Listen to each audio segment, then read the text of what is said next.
Usually on this channel, we try to do media analysis on highbrow forms of media, quality feature films, and every once in a while I'll analyze a TV show. But I recently saw a commercial that genuinely surprised me. The commercial is for Call of Duty Black Ops 6, and before we get into the analysis, it would mean a lot if you'd like the video and subscribe to the channel. And for the first time ever, we can just watch the whole commercial, watch the whole media in front of us right now. So here we go. Really good. Where's Dad? He's off playing Black Ops 6. So I'm your daddy now. Hello, Daddy. I like that. How do you like my meatloaf? So juicy. I'm glad you noticed. Boys, go to your room. Yeah, boys. Listen to Daddy. I love when you say listen to daddy. Before digging into the commercial, we can acknowledge how well this commercial was made. The writing is great, and the performances are superb. Specifically the mom, for so realistically pulling off the 180 we would expect from a strange man being in her house. The thing that really threw me through a loop, though, is why would Call of Duty put out a commercial suggesting that if you buy their game, a strange man would come to your house, seduce your wife in front of your kids, and fuck her while you play Call of Duty? This does not paint Call of Duty players in a great light. This is a my wife's boyfriend cuckoldry scenario.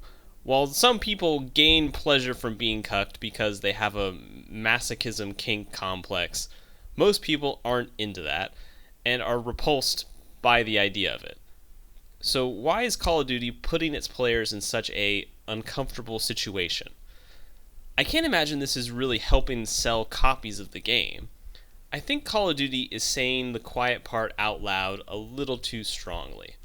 I think it's safe to say that Call of Duty falls into the culture industry category in probably the most direct terms possible.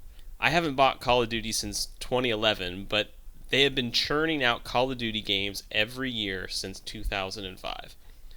Of course, there have been marginal changes and improvements over the years, but for the most part, it's been the same game for almost 2 decades.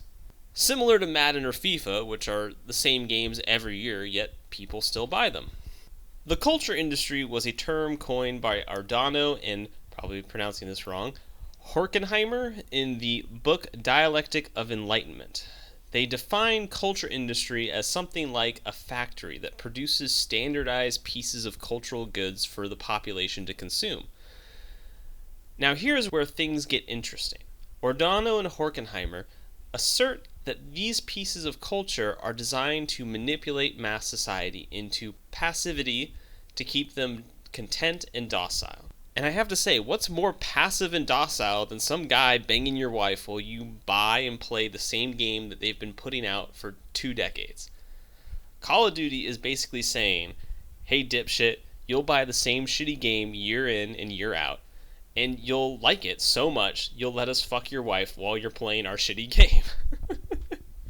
Normally I would be against the corporation in this situation and say how bad it is that a mega corporation would do such a horrible thing. But to be honest, this is too hilarious to fault them for, with how on the nose they are being.